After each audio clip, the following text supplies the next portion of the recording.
అందరికీ వందనాలు. ఈరోజు విశ్రాంతి దినం, దేవుని సన్నిధిలో ఉన్నాం కాబట్టి మనందరము దేవుని వాక్యం ఇప్పటివరకు పాత విషయంలోని ఆరాధన విషయంలో అన్ని విషయంలో దేవుడు తోడుగా ఉన్నాడు కనుక ఇప్పుడు వాక్యము విందాం, అందరం విందాం. హృదయంలో తలంపులు ఆలోచన ఇక్కడ పెట్టి వినాలని నేను అడుగుతున్నాను. మీరందరూ ప్రార్థనతో సిద్ధపడి దేవుని సన్నిధిలో కూర్చుని వాక్యాన్ని వినండి. ఈరోజు కాకినాడ నుంచి వచ్చిన మా అమ్మగారు మౌనిక గారు వాక్యం చెప్తారు. మీరందరూ శ్రద్ధగా విని దేవునికి లోబడి ఇదే చూపించే ప్రకారం నడవాలని నేను అందరూ కోరుకుంటున్నాను. సరే, అందరూ దేవుని మహిమపరచండి. వాక్యంతో మొదలు పెట్టుకుందాం ప్రార్థనతో.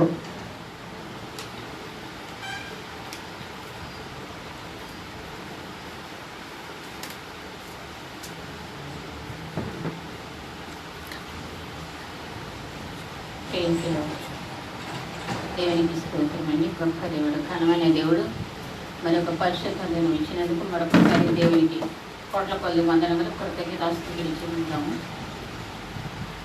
రవికుమార్ గారు చెప్పినట్టుగా నా పేరు మౌనిక అండి. నేను టీచర్గా చేస్తాను. నేను మటుకు మాస్టర్గా చేయలేదు. దేవునికి వందనాలు. అయినప్పటికీ నేను దేవుని వాక్యం చెప్పుకోవడానికి సంభవించినటువంటి దేవాది దేవునికి వందనాలు చెల్లించుకుంటున్నాను. అలాగే చెప్పడానికి మరి సమయం కూడా ఇచ్చినటువంటి పాస్టర్ రవికుమార్ గారిని బట్టి దేవునికి కృతజ్ఞతాస్తుతులు స్తోత్రములు చెల్లించుకుంటున్నాను. నేను ఒక పాట పాడుతున్నాను. ఇది క్రిస్మస్ టైము, క్రిస్మస్ పాట కాదు అని అనుకోవద్దు. నాకు సంబంధించిన పాట పాడుతున్నానండి. దేవునికి స్తోత్రం.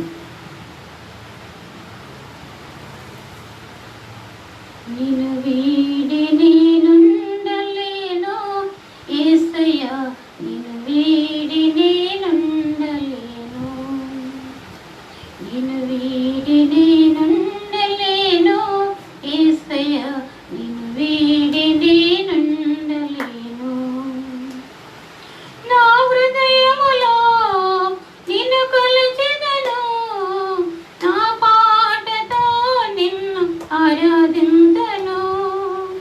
నా హృదయములో నిన్ను కొలిచెదను, నా పాటతో నిన్ను ఆరాధింతును.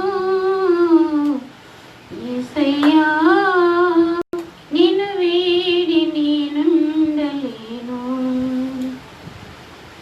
నా యేసయ్యా, నిన్ను వీడి నేనుండలేను. నీదు ప్రేమ తోటలో ఓ పువ్వునై పరిమళించాను, నీదు కరుణ సంద్రములో ఓ బాటసారినై పయనించాను. నీదు ప్రేమ తోటలో ఓ పువ్వునై పరిమళించాను, నీదు కరుణ సంద్రములో ఓ బాటసారినై పయనించాను. నీలో మదిగాను నిన్నే పూజింతును, నీలో మదిగాను నిన్నే పూజింతును. యేసయ్యా, నిన్ను వీడి నేనుండలేను. నా యేసయ్యా, నిన్ను వీడి నేనుండలేను. నీదు రుధిరములో ఓ పాపినై గతించాను, నీదు త్యాగములో ఓ సాక్షినై ఉదయించాను. నీదు రుధిరములో ఓ పాపినై గతించాను, నీదు త్యాగములో ఓ సాక్షినై ఉదయించాను. నీలో లీనమయ్యాను, నిన్నే ప్రార్థింతును, నీలో లీనమయ్యాను, నిన్నే ప్రార్థింతును. యేసయ్యా, నిన్ను వీడి నేనుండలేను.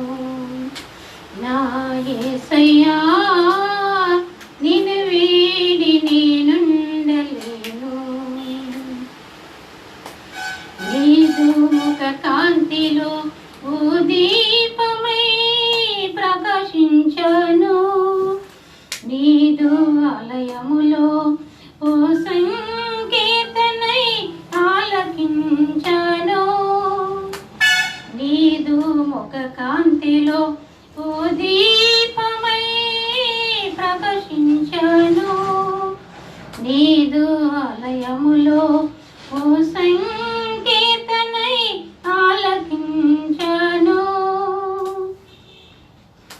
నీలో తేజరిల్లాను నిన్నే సేవింతును,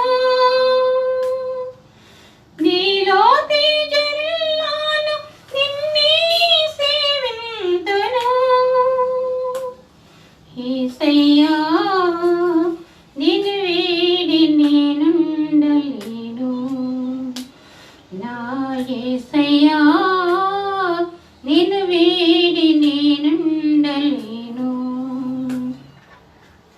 నిన్ను వీడి నేనుండలేను, యేసయ్యా నిన్ను వీడి నేనుండలేను, నిన్ను వీడి నేనుండలేను, యేసయ్యా నిన్ను వీడి నేనుండలేను, నా హృదయములో నిన్ను కొలచెదను, నా పాటతో నిన్ను ఆరాధింతును, నా హృదయంలో నిన్ను కొలచెదను, నా పాటతో నిన్ను ఆరాధింతును, యేసయ్యా నిన్ను వీడి నేనుండలేను,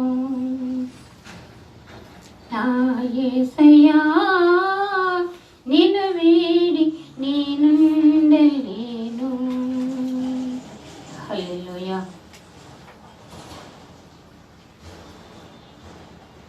దేవునికి స్తోత్రమండి. గొప్ప దేవుడు, ఘనమైన దేవుడు, మహోన్నతులైన దేవుడు మనకిచ్చినటువంటి ఈ మహా పునరుద్ధాన దినాన్ని బట్టి మనం దేవుని స్తుతించుకోవడానికి ఆయన కృప ఇచ్చినందుకు మరొకసారి దేవునికి శతకోటి వందనాలు, కృతజ్ఞతలు తెలియపరుచుకుందాం.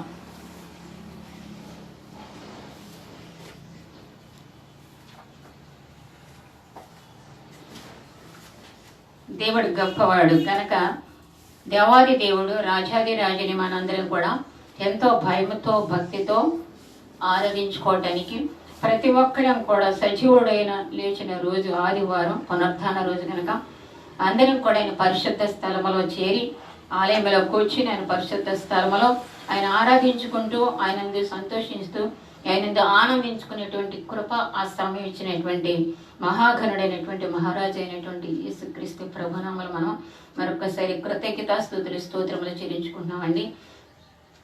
గొప్ప దేవుడైనటువంటి దేవునితో ఎలా నడుచుకోవాలి, మనం ఎలా ఉండాలి, ఎలా జీవించాలి అనే విషయం మీద అసలు పితరుల మార్గంలో అంటే మన పితరులు నడిచినట్టుగా మనం నడుస్తామా, లేకుంటే మన పితరుల మార్గం కాకుండా మనం దేవుల మార్గం ఎంచుకొని నడుస్తున్నామా అనే విషయంలో పితరుల మార్గం అని చూస్తే కొద్దిసేపు మన పితరులు దేవుని మార్గంలో ఎలా నడిచారు, దేవుని ఎలా ఆరాధించారు అనే విషయం గురించి మాట్లాడుకుందామండి. దేవునికి వందనములు చెల్లించుకుందాము. ఇప్పుడు జకరియా 3:7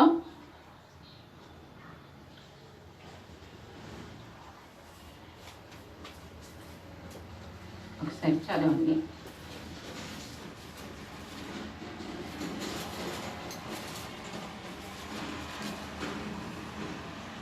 సైన్యములకు అధిపతియగు యెహోవా సెలవిచ్చుచున్నదేమనగా, నా మార్గములలో నడుచుచు నేను నీకు అప్పగించిన దానిని భద్రంగా గైకొనిన యెడల నీవు నా మందిరము మీద అధికారివై నా ఆవరణములను కాపాడవాడవగలదు, మరియు ఇక్కడ నిలువబడి వారికి కలిగినట్లు నా సన్నిధిని నిలుచు భాగ్యము నీకిత్తును. ప్రధాన యాజకుడు అయిన యెహోషువ. దేవునికి స్తోత్రం అండి. గొప్ప దేవుడు 7వ వచనంలో ఏముందంటే, నా మాట విని ఎడల, నా మార్గములో నడిచిన ఎడల. ఎంత చక్కగా దేవుడు చెబుతున్నాడో చూడండి. ఎవరితో చెప్తున్నాడు? యాజకుడితో చెప్తున్నాడు. యెహోషువ అనేటువంటి యాజకునితో దేవుడు మాట్లాడుతున్నాడు. నా మాట నీ వినేయడలా 7వ వచనంలో చక్కగా యెహోవా దేవుడు మాట్లాడుతున్నాడు. అలాగే నా మార్గంలో నువ్వు నడుచుకున్నట్టయితే నువ్వు అధికారి అవుతావు. అంటే అధికారం ఏంటి రాజ్యానికి అధికారం కాదు, నేను ఇక్కడ యాజకునిగా చేయగలుగుతావు. అలాగే ఎలాగ దేవుల్లో ఉండాలో అనే అటువంటి పరిపాలన నువ్వు వీళ్ళతోటి చేయగలుగుతావు అనే విషయం దేవుడు మాట్లాడుతున్నాడండి. 1 దేవునితో నడుచుకుంటా, 2 ఆయన మాటలు గైకొనట, 3 అధికారిగా ఉంది అన్నాడు. అధికారిగా నువ్వు ఇక్కడ ఉంటావు, ఎలా పరిపాలించాలో వీళ్ళకి నువ్వు పరిపాలన కూడా వాళ్ళతోటి చేయగలుగుతావు అన్నాడు. అంటే ఇలా ఉండాలంటే ఏమన్నాడు? ఫస్ట్ దేవునికి స్తోత్రం అండి, గొప్ప దేవుడు. ఇప్పుడు ఇలా ఉండాలనుకున్నాడు. ఫస్ట్ ఏం చెప్పాడు ఆయన? మనకి దేవునితో నడుచుకోవాలి, దేవునితో నడుచుకోవాలి, దేవునితో నడుచుకోవాలి అనేటప్పటికి మనకి ఒక వ్యక్తి జ్ఞాపకం వస్తాడు. ఆ వ్యక్తి ఎవరండి? దేవునితో నడిచిన వ్యక్తి హానోకు. హానోకు దేవునితో నడిచాను. మనం ఎప్పుడు మనం దేవుని సన్నిధిలో కూర్చున్నప్పుడు దేవునితో నడిచిన వాళ్ళు ఎవరంటప్పటికీ మనం వెంటనే చెప్పిన ఆన్సర్ అంటే హానోకు దేవునితో నడిచాను. హానోకు దేవునితో నడవడానికి మరి ఆయన కుటుంబం లేదా? ఆయనకు ఒక కుటుంబం ఉంది, ఆయనకి సంతానం ఉంది. ఆయన మామూలుగానే మనకలాగానే సమాజంలో ఒక కుటుంబంతో ఉన్నాడు. అలాంటి హానోకు దేవునితో నడిచాను అని మనం చెప్పుకుంటాం. అంటే దేవునితో నడిచానంటే మనం దేవునితో కలిసి పని చేయాలి, దేవునితో కలిసి నడవాలనుకున్నప్పుడు ఆయన మార్గములో ఆయనతో కలిసి నడవాలి. ముందు ఆయనతో కలిసి మనం ఉండాలనుకున్నప్పుడు, లేకపోతే దేవునిలో మనం పని చేయాలనుకున్నప్పుడు ఆయనతో నడవాలి. ఫస్ట్ ఆయనతో నడిస్తే మనం ఎలా నడవాలి అన్నది, దేవుళ్ళు ఎలా నడవాలన్నది మనకి దేవుడు చూపిస్తాడు. దేవునికి స్తోత్రం అండి. ఇప్పుడు మనం దేవుని సన్నిధిలో కూర్చున్నప్పుడు అందరం కలిసి దేవుని ఆరాధిస్తాము, దేవునితో ఆరాధించుకుంటాము, తర్వాత దేవుని యందు ఆనందిస్తాం. మనం విశ్వాసులైనటువంటి మనము, కానీ దేవుని సేవ చేసేటువంటి యాజకులు, దేవునిలో పనిచేసేవారు ఎలా ఉండాలంటే దేవునితో పాటు నడుస్తూ ఉండాలి. ఇక్కడ 1 కొరింథీ 1వ పత్రికలో 3వ అధ్యాయము 1వ వచనంలో అంటారు, పౌలు గారు చెబుతారనమాట.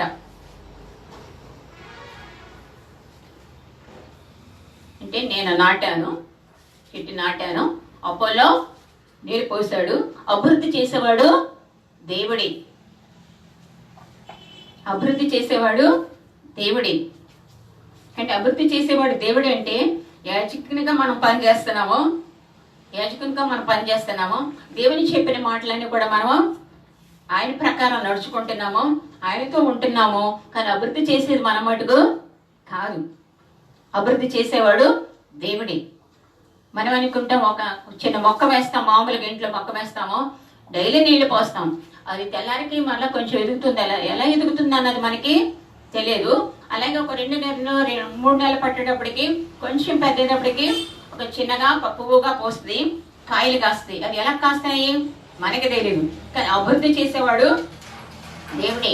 దేవుడితో పాటు నడుస్తూ ఆయన చెప్పిన మాటలు మనం ఎప్పుడైతే గైకొంటామో అభివృద్ధి చేసేవాడు దేవుడే.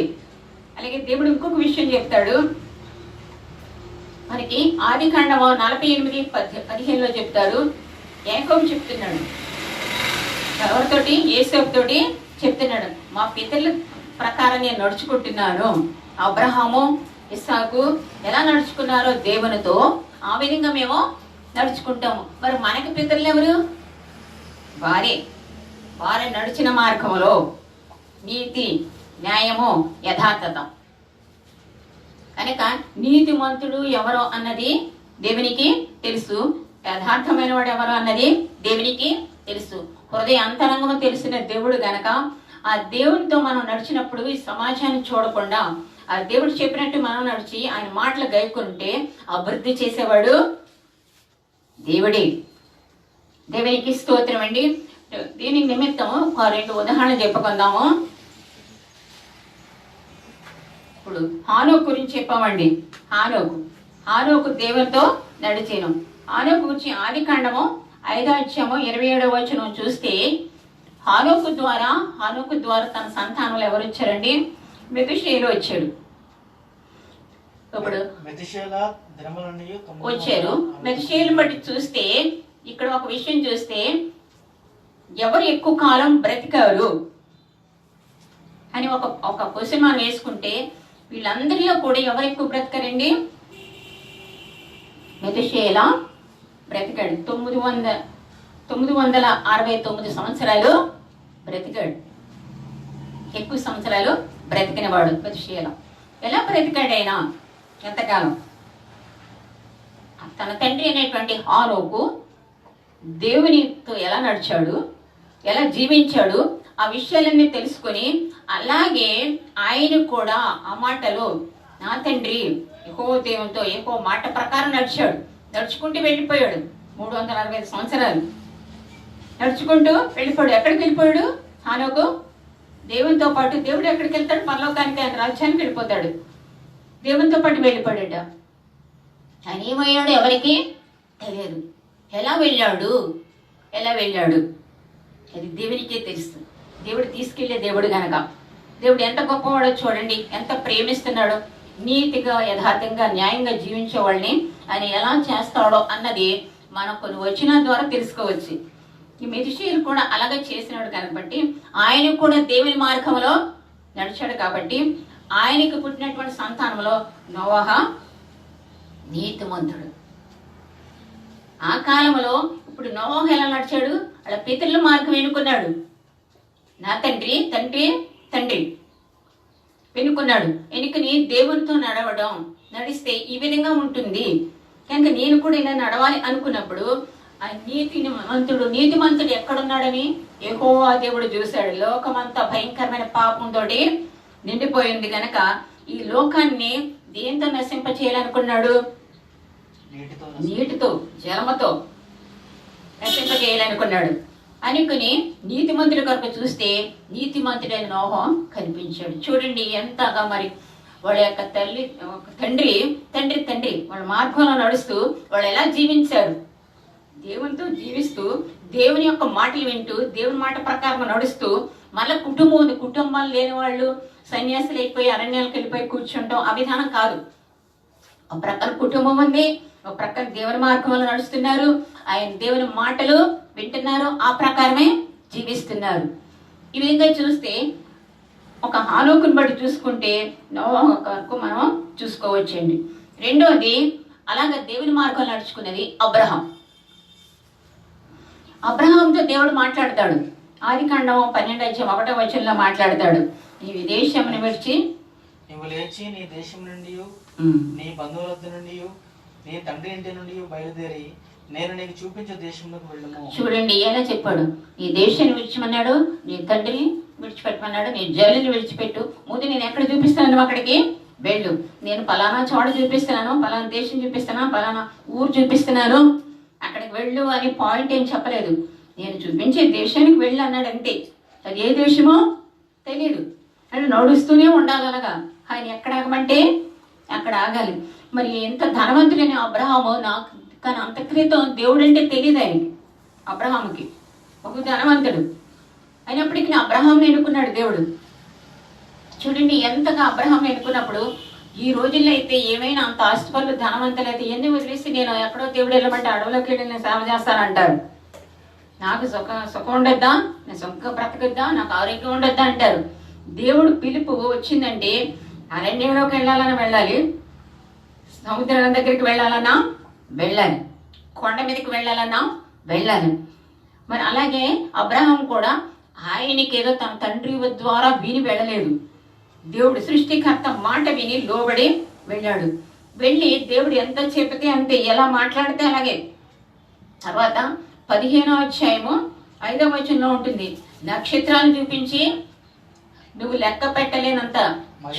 చూడండి, మరియు ఆయన వెలుపులుగా అతను తీసుకుని వచ్చి నీవు ఆకాశం వైపు తేరి చూచి నక్షత్రములను లెక్కించుటకు నీకు చేతనైతే లెక్కించమని చెప్పి.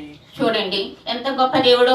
ఆకాశం వైపు చూపించి అన్నాడు, నీ చేతనైతే నక్షత్రాలు నువ్వు ఆ సంఖ్య లెక్క పెట్టు, నిన్నంతగా నేను అభివృద్ధి చేస్తా, నీ జనం అంతగా. అప్పటికే పిల్లలు లేరు అబ్రహాంకి. చూడండి అప్పటికే వయసు ఎక్కువైపోయింది, దరిదాపు 80 వచ్చేస్తున్నాయి. 75లో బయలుదేరాడు. అయినప్పటికీ చూడు ఎంత విశ్వాసం పోని దేవుడి గురించి ముందు ఏమని విన్నాడా, వినలేదు. ఆయన మాట ఏం చేశాడు, ఇప్పుడు ఆయన మాట గైకొన్నాడు, నడిచాడు. అలాగే సృష్టికర్త అలాగని వెళ్ళాడు. వెళ్ళినందుకు ఆయనకి ఏం చేశాడు, 100 సంవత్సరాల్లో బిడ్డని ఇచ్చాడు. ఇస్సాకు కూడా తన తండ్రి మార్గంలోనే నడిచాడు. ఆయనకి 40 సంవత్సరాల మ్యారేజ్ అయినా పిల్లలు లేకపోతే 60 సంవత్సరాలు వచ్చినా పుట్టారు. ఇదేంటి దేవా, నాకు నీతో నడుస్తున్నా, మా తండ్రి అంటే సరే, నువ్వు నాకు చిన్నప్పటి నుంచి తెలుసు కదా, నువ్వు నాకు ఇలా చేసావని అడగలేదు. 20 సంవత్సరాలు ప్రార్థన చేసి దేవుని పాదాలు పట్టుకుంటే 60 వచ్చినాక ఇచ్చాడు. ఎంత గొప్ప దేవుడు చూడండి, ఆయన ప్రణాళిక ప్రకారం ఇచ్చుకుంటాడు. ఇచ్చి ఎవరు ఇచ్చారండి, 2 బిడ్డలు ఒకేసారి ఇచ్చాడు. దేవునికి స్తోత్రం అండి. ఆ తర్వాత ఎవరిని ఇచ్చారు, యాకోబు, ఏసావు యాకోబు. యాకోబుని మళ్ళీ అక్కడ ఎన్నుకున్నాడు, ఇశ్రాయేలు జనంగా చేశాడు. యాకోబు ఎంత కష్టపడ్డాడు, ఎంత శ్రమ పడ్డాడు. వాళ్ళ మామయ్య దగ్గర ఎంతో శ్రమ పడ్డాడు. తండ్రిని తల్లిని దేశాన్ని విడిచిపెట్టి అరణ్యయాత్రగా చేస్తున్నాడు. అడుగులంటా బయలుదేరాడు. ఎవరి మాట ఎన్నుకున్నాడు, ఇలా నేను వెళితే ఇప్పుడు చేసింది ఇది తప్పు కనుక నేను బయటికి వెళ్ళిపోతే దేవుడిని కాపాడుతాడు అనుకుని వెళ్ళిపోయినప్పుడు దేవుడు విడిచిపెట్టలేదు. అతను నిద్రపోతున్నప్పుడు దేవుడితో మాట్లాడాడు. మామయ్య దగ్గరికి వెళ్ళినప్పుడు అన్ని విషయాలు ఆశీర్వదించాడు. మళ్ళా తిరిగి వచ్చేస్తున్నప్పుడు ఇదేంటి నా జీవితం ఇలాగైపోయింది, ఏంటి దేవా అని దేవుడు పట్టుకుంటే ఏం చేశాడంటే పేరు మార్చాడు, ఒక దేశంగా చేశాడు. ఇశ్రాయేలు అని పేరు మార్చాడు. ఇశ్రాయేలు దేశమే వరల్డ్, ప్రపంచం మీద ఒక దేశమే ఏర్పడింది. ఎప్పుడు ఏర్పడుతుంది ఇది, ఆయన మాట తీసుకోవాలి, ఆయనతో నడవాలి, అప్పుడే నేను అధికారం చేస్తాను. అంతేగాని నీ మాట ఈ చెవిని పెడతాను, నా పాట ప్రకారమే నా బాటలో నేను నడుస్తాను అనుకుంటే మన బాట ఎంతో దూరమో వెళ్ళదు. కష్టమా నష్టమా అన్న దేవుడికి తెలుసు. సముద్రంలో మునిగిపోయే విధానం కూడా వస్తుంది, కానీ మునగనివాడు గొప్ప దేవుడు. మునిగిపోతాం అనుకుంటాం, మనం వెళ్ళిపోతాం, పడిపోతాం, ఏమైనా మునగనివాడు. ఆయన అరచేపట్టుకుని అలా మనల్ని తెలియదు. అంతగా ఆయన మీద నమ్మకం ఉంచుకోవాలి, అంతగా ఆయన మాట మనం గైకొనాలి. అలా పితృల మార్గం వాళ్ళు నడిచారు కనుక ఆయనకి పుట్టినటువంటి బిడ్డ యేసేపు ఎన్నుకున్నాడు మళ్ళా దేవుడు. ఎంత గొప్ప దేవుడు. ఈ సేన జనంగా నశించకుండా ఉండాలంటే యేసేపుకి అన్ని సమస్యలు రావాలి. యేసేపుకి ఆ దేశానికి వెళ్ళాక మళ్ళా యేసేపు ఎంత ప్రేమ గలవాడో చూడండి. అప్పటికి అర్థమైంది, నన్ను అందుకే ఇలా చేశారు, ఇశ్రాయేలు జనాంగం మా జనాంగం నశించిపోకుండా ఇవో దేవుడు మనల్ని ఇలా చేశాడు. అంత ప్రేమగా ఉన్నాడు. ఎందుకున్నాడు, వాళ్ళ పితరులను బట్టి వాళ్ళు ఎలా నడిచారు, ఎన్ని సమస్యలు వచ్చినా, ఎన్ని కష్టాలు వచ్చినా, ఎన్ని నష్టాలు వచ్చినా దేవుని మార్గంలో ఎలా నడిచారు, ఆయన మాటే విన్నారు, ఆయన మార్గంలోనే నడిచారు కనుక అధికారం పరిపాలన కూడా యేసేపుకి వచ్చిందండి. దేవునికి స్తోత్రం. ఎంత గొప్ప దేవుడు, ఎంత గొప్ప దేవుడు. మరి మనకున్నప్పుడు మరి మన కుటుంబంలో మన బిడ్డలు ఎలాగుంటున్నారు, మన మార్గం వాళ్ళు ఎలాగున్నా అసలు వాళ్ళకి మార్గం మనం ఎలాగేస్తున్నాం అసలు. ఇప్పుడు పితరుల మార్గాన్ని బట్టి నడిచారు. ఎలా సముద్రంలో నడిచి వెళ్ళినప్పుడు ఇశ్రాయేలు జనాంగాలు ఐగుప్తు దేశాన్ని నడిచి వెళ్ళినప్పుడు దేవుడు ఏం చెప్తాడండి, అక్కడ ఒక్కొక్క రాయిలు వేసుకుంటూ వెళ్ళా ఉన్నాడు. ఎందుకంటే రేపొద్దున్న ఇంకా తరతరాలు చూస్తారు కదా. అలాగే యోర్దాను నది, యెహోషువ యోర్దాను నది నుంచి నడిపించి వెళ్ళినప్పుడు యాజకులు మందసం తీసుకెళ్ళినప్పుడు అది కూడా ఏం చేస్తాడు, గుట్టగా నీటిని ఏర్పరిచినప్పుడు అక్కడెక్కడ వేయించమంటాడు. ఈ 12 గోత్రాల వారు 12 రాళ్ళు వేస్తారు. ఏళ్ళ కొరక పితరులు ఏం చేస్తాడని తెలుసుకోవడం గారు. అలాగే దేవుడు కొన్ని విషయాలు మనకు చెప్పాడు. మనం ఏముంచుతున్నామో మన బిడ్డలు చెప్పుకోవాలి, బిడ్డలు చెప్పుకోవాలి, మన మనవలు చెప్పుకోవాలి.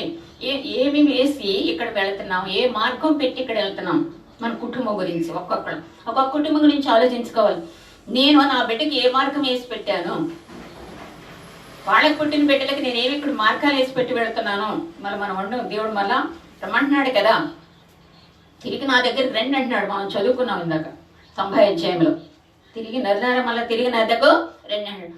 అయితే వాళ్ళకి ఏ మార్గం వేసాము, ఏం వేసి వెళుతున్నాము, ఏ విత్తనం ఎత్తి వాళ్ళకి ఇచ్చి వెళుతున్నాము, ఎలా ఫలిస్తారు, వాళ్ళకి పుట్టిన బిడ్డలు ఎలా ఫలిస్తారు, మనకి పుట్టిన బిడ్డలకి ఎలా ఫలిస్తారంటే మనం కూడా ఒక మంచి మార్గము వేసి వాళ్ళకి చూపించి వెళ్ళాలి. అలాగా మన పితరులు చూపించారు కాబట్టి వాళ్ళ బిడ్డలు అలాగా నడిచారు. దేవునికి వందనాలు చెల్లించుకుందామండి. ఎంత గొప్ప దేవుణ్ణి ఎన్నుకున్నటువంటి మనం ఎలా జీవించాలో మనకి చెబుతున్నాడు. అలాగే అన్ని విషయాల్లో ఆసక్తితో దేవునితోటి మనం ఎప్పుడైతే ఆయన మాటలు గైకొని ఆయనతో నడుస్తూ ఉన్నప్పుడు ఆ యాజకుని యొక్క జీవితం ఎలా ఉంటుంది, యాజకుడే కాదు విశ్వాసుని యొక్క జీవితము ఎలా ఉంటుంది అని దేవుడు చెప్తున్నాడు. మదర్ తెరిస్తా ఫర్ ఎగ్జాంపుల్ చూసుకుంటే మదర్ తెరిస్తా ఉన్నారు. ఆమె ఈ దేశస్తురాలు కాదు. అయినప్పటికీ చూడండి ఎంతమంది దేవుని బిడ్డలుగా మారారు. ఆమె సుఖంగా కూర్చుని ఉంటే, ఆమె పడుకుని ఉంటే, శుభ్రంగా తినేసి, చూడండి ఈ రోజుల్లో మనం ఫ్రెష్గా వండుకునే ఆహారం కాదు, బయట నుండి వచ్చిన ఆహారం చాలా ఇష్టం. ఎందుకంటే బయట నుండి వచ్చిన ఆహారం ఏది వేసి ఉండినా నైస్గా కనిపిస్తుంది కంటికి, అది చాలా ఇష్టం. అది పై రూపం చూసి మాసిపోకుండా అని చెప్పాడు దేవుడు. చెప్పాడు. ఎవరికి చెప్పారండి? ఎవరితో చెప్పమని చెప్పాడు? ఎక్కడ ఏ విషయంలో చెప్పాడు? సమూయేలు దావీదుని తైలముతో అభిషేకించడానికి వెళ్ళినప్పుడు చెప్పాడు అనమాట. పై రూపం చూసి మోసపోకూడదు. ఎప్పుడు పై రూపం చూడకూడదు. పై రూపం అంటే హోటల్ పద్ధతిగానే ఉంటది. హోటల్లో లోపల ఎలా చేస్తారు, లోపలికి వెళ్ళి చూస్తే జీవితాంతం కూడా ఆహారం మీద ఉండదు, అంత బహు భయంకరంగా ఉంటుంది. లోపలికి వెళ్ళి చూస్తే హోటల్లో, భోజనం హోటల్లో వెళ్ళి చూస్తే, అసలు వాళ్ళు తయారు చేసే దగ్గరికి వెళ్ళి చూస్తే ఏ ఒక్కరు జీవితంలో మళ్ళీ అన్నం తినడానికి ఇంకా ఆశ అనేది కలగదు, అంత భయంకరంగా చేస్తారు. చాలా అందంగా వస్తుంది ప్లేట్ బయటికి. పై రూపము, దేవుడు పై రూపం చూసేవాడు కాదు, అంతరంగం పరిశీలించే దేవుడు. కనుక ఈ అంతరంగం గురించి కూడా దేవుడు మనం అడగాలి, ప్రతిరోజు అడగాలి. ప్రభా నేను పరిశీలించు, పరిశోధించేయా, నన్ను శుద్ధీకరణ చెయ్యి, ఈ రోజులు ఏముందో అడగాలి మనం ప్రతిరోజు. అంతేకాని పై రూపాన్ని చూసి మనము మోసపోకూడదు.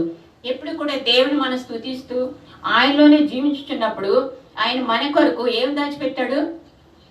నిత్యత్వం, పరలోక రాజ్యం దాచిపెట్టాడు. ఆయన మార్గంలో నడుస్తూ ఆయన్ని ఆరాధిస్తూ ఆయన మాటలు గైకొన్నప్పుడు ఆయన మనల్ని బొట్టి చేతులతోటి రండి అన్నది, నొల్లరా తిరిగి రండి అన్నప్పుడు ఆయన దగ్గరికి రమ్మన్నాడు, వేరే చోటకి వెళ్ళమనలేదు. అంటే పరలోక రాజ్యం మనకి ఏర్పాటు చేస్తున్నాడు. అయితే పరలోక రాజ్యానికి మనం వెళ్ళాలంటే ఇక్కడ ఎలా జీవించాలో, ఏ మార్గంలో జీవించాలో, ఏమి గైకొనాలో కూడా చెబుతున్నాడు. మనకి యాకోబు పత్రికలో 1వ పత్రికలో ఉంటుంది, నన్ను ప్రేమించు వారు నా ఆజ్ఞలు గైకొంటారు, నా ఆజ్ఞలు గైకొన్నవారు నన్ను ప్రేమిస్తారు. ఆయన ప్రేమించాలంటే ఆయన ఆజ్ఞలు మనము పాటించాలి. నీ ఆజ్ఞను ఒక ప్రక్కన పెట్టేసి ప్రభు ప్రభు ప్రభు అని మనం అంటామనుకోండి, నా ఆజ్ఞలు గైకొనకుండా నువ్వు ప్రభు ప్రభు ప్రభు అంటే నేనేం చేస్తాను? చూడండి, ఆయన ఆజ్ఞలు ఇచ్చాడు మనకి, నిన్ను వల్ల నీ పొరుగు అని ప్రేమించు. ఫస్ట్ ఆజ్ఞ పూర్ణ హృదయంతో, పూర్ణ మనసుతో, నీ పూర్ణ బలముతో, నీ పూర్ణ శక్తితో నీ దేవుడే యెహోవాను ప్రేమించు, నిన్ను వల్ల నీ పొరుగు వారిని ప్రేమించు. ఇలా చెప్పినటువంటి దేవుడు మరి మనం ఎట్టి రీతిగా మనం దేవుడిని ప్రేమిస్తున్నాము? పూర్ణ హృదయంతో ప్రేమిస్తున్నామా? పూర్ణం అంటే ఏంటి? సర్కిల్, ఒక రౌండ్, అందులో ఏ వంకర ఉండదు. మరి మనం కూర్చుని పరిశీలించుకుంటే అంత పూర్ణ హృదయంతో వెళ్తున్నామా? డౌట్. ఇది జరుగుతుందా? దేవుని దగ్గరికి వెళ్తే ఇది జరుగుద్దా? ఇంకెంత నేను దేవుని దగ్గరికి వెళ్ళాను, నేను ప్రార్థన చేసుకున్నాను, నా కార్యాలు నెరవేర్చేస్తాడు దేవుడు. ఏంటి కార్యాలు? మనం పుట్టక ముందే మనం ఎలా ఉండాలో అని ఆయన రాసి పెట్టాడు. నీ ఇలా ఉంటావు, నువ్వు ఇలా ఉంటావు. మన పుట్టక ముందే, తల్లి గర్భాలు వేయక ముందే అన్ని రెడీ అయిపోయినాయి అక్కడ. ఇప్పుడు వాళ్ళ నేను ప్రార్థన చేశాను, నేను అయి పొందుకున్నాను, ఈ పొందుకున్నానంటే నువ్వు ప్రార్థన చేస్తే రాలేదు అక్కడ. ఆయన ఆల్రెడీగా ఉంచాడు. నువ్వు దేవుని తట్టు తిరగాలి, ఆయన చేయొద్దనవి మానేయాలి, ఆయన చేయమన్నవి చేయాలి. నీ దగ్గరే ఉన్నాయి, అప్పుడు అరచేతులకు అవి వస్తాయి. మరి ఎంత గొప్ప దేవుడు! దేవుని ఎడలు నడుచుకొని పరిచర్య చేస్తాం. పరిచర్య చేసినప్పుడు ఏ విధంగా ఉండాలి చూడండి. యోహాను పత్రిక 12:26 ఉంటుంది. పరిచర్య చేస్తే నన్ను వెంబడిస్తారు అన్నారు. పరిచర్య చేస్తే నన్ను వెంబడిస్తారు. నేను ఎక్కడ ఉంటానో మీరు కూడా అక్కడే ఉంటారు. పరిచర్య చేస్తే అంటే, పరిచర్య చేస్తే అంటే ఆయన గురించి, సర్వలోకమునికి వెళ్ళి సర్వ సృష్టికి సువార్త ప్రకటించుడి. నిన్నే నియమించాను, నువ్వే చెప్పాలని లేదు. ఆయనందు విశ్వాసం ఉంచి ఆయన రక్షింపబడిన వారు ప్రతి ఒక్కరు కూడా సాక్ష్యం చెబుతూ ఆయన సువార్త ప్రకటించమని. దేవునికి స్తోత్రం అండి. చూడండి, దేవుడు ఏమంటాడంటే మత్తయి సువార్త 25 అధ్యాయము 35 నుండి 40 వరకు ఉంటుంది. దేవుడు మాట్లాడతాడు. ఎందుకు మాట్లాడతాడంటే, నేను ఎప్పుడు హాస్పిటల్కి వచ్చి చూశాను, నేను ఎప్పుడు ఆకలిగా ఉంటే నీకు భోజనం పెట్టాను, నేను ఎప్పుడు మా ఇంటికి వస్తే దుస్తులు ఇచ్చాను అని అడుగుతారు. కుడి చేతి నిలబడిన వారితో మాట్లాడుతున్నాడు దేవుడు అక్కడ. మీరు నేను ఆకలిగా ఉంటే ఆహారం పెట్టారు, దుస్తులు లేకపోతే దుస్తులు ఇచ్చారు, నేను చెరసాలలో ఉంటే చూడటానికి వచ్చారు, నేను ఆకలిగా ఉంటే నాకు భోజనము పెట్టలేదు. 35 నుండి 40 వరకు. అంటే అలాగ ఉన్నప్పుడు ఆకలిగొంటిని మీరు నాకు భోజనం పెట్టితిరి, తప్పికొంటిని నాకు దాహం ఇచ్చితిరి, పరదేశినై ఉంటేనే నన్ను చేర్చుకుంటిరి, దిగంబరనై ఉంటేనే నాకు బట్టలు ఇచ్చిరి, రోగినై ఉంటేనే నన్ను చూడవచ్చిరి, చెరసాలలో ఉంటేనే వచ్చితని చెప్పును ఉన్నప్పుడు వచ్చారు. చూడండి, వీళ్ళు అడుగుతారు అప్పుడు, ఎప్పుడు మేము నీకు భోజనం పెట్టాము, ఎప్పుడు నువ్వు మా ఇంటికి వచ్చావు, ఎప్పుడు నువ్వు సరసాలు ఉంటే చోటకు వచ్చాము, ఏంటి ప్రభువా నువ్వు దాహం కొంటే ఎప్పుడు మేము నీకు నీళ్ళు ఇచ్చాము అన్నప్పుడు దేవుడు ఏమంటాడండి, అందుకు రాజు మిక్కిలి అల్పులైన ఈ నా సహోదరులో ఒకరికి మీరు చేస్తే కనుక నాకు చేస్తారని నిశ్చయంగా. చూసారండి, మిక్కిలి అల్పిన వారిలో వీళ్ళకి ఎవరొక్కరికని మీరు చేసినా నాకు మీరు చేసినట్టే. చూడండి ఎంత గొప్ప దేవుడునండి. ఒక ఆమె దేవుడు చెబుతాడటండి, నువ్వెంతో భక్తిగా ఉన్నా కనుక నీ ఇంటికి నేను ఈరోజు వస్తానని చెప్పాడటండి. ఇంటికి వస్తానడికి ఇంకా అన్ని రెడీ చేసి ఉంచేసిందంట. భోజన పదార్థాలు ఎన్నెన్నో రెడీ చేసి ఇంకా ఇల్లంతా కూడా డెకరేషన్. దేవుడు వస్తున్నాడండి, ఇంకేంటండి బాబు, ఇంకా చాలా అందంగా డెకరేషన్ చేసి ఏం తింటాడో ఏం తెలుసు, ఇంకా అన్ని వెరైటీస్ దేవుడు ఏం తింటాడు అంటే తెలియదు, అన్ని చేసి ఎంతో ఆనందంగా దేవుడితో ఉంటుంది అనమాట ప్రతి నిమిషం దేవునితో. అందుకే ప్రభు అంటే సరిపోదు, ప్రభు అన్న వారిని నా రాజ్యంలో ఉండరు, నా మాటని బట్టి నేను చెప్పిన ఆజ్ఞని బట్టి నడిచేవారే నాతో ఉంటారు అంటాడు. చూసారే అంత చక్కగా దేవునితో ఉంటుంది కనుక చాలా హ్యాపీగా చూస్తుంది అనమాట. చూస్తుంటే మధ్యాహ్నం అయిపోయింది, ఉదయం నుండి చూస్తుంది, మధ్యాహ్నం అయిపోయింది, ఇంకా రాలేదు. అయితే ఇంటి లోపల ఒక ముసలావిడ వచ్చిందంట, ఒక వృద్ధురాలు వచ్చి అమ్మ ఆకలేస్తుంది కొంచెం పిండి పెట్టవా అందంట. అలా చూసి చాలా వెళ్ళు నా దేవుడు వస్తుంటే నీ పెట్టనా అందంట. అమ్మ ఆకలేస్తుంది 3 సార్లు అడిగిందంట. 3 సార్లు కూడా నా దేవుడు ఉన్నాడు. చూడండి ఆ మనసు, నా దేవుడు ఉన్నాడు, నా దేవుడు వస్తున్నాడు, నీకెలా పెడతానంటే పాపం ఆవిడ కన్నీళ్ళు తీసుకుని వెళ్ళిపోయిందటండి. అలాగే కొద్దిసేపటికి ఇంకొక వ్యక్తి వచ్చాడటండి.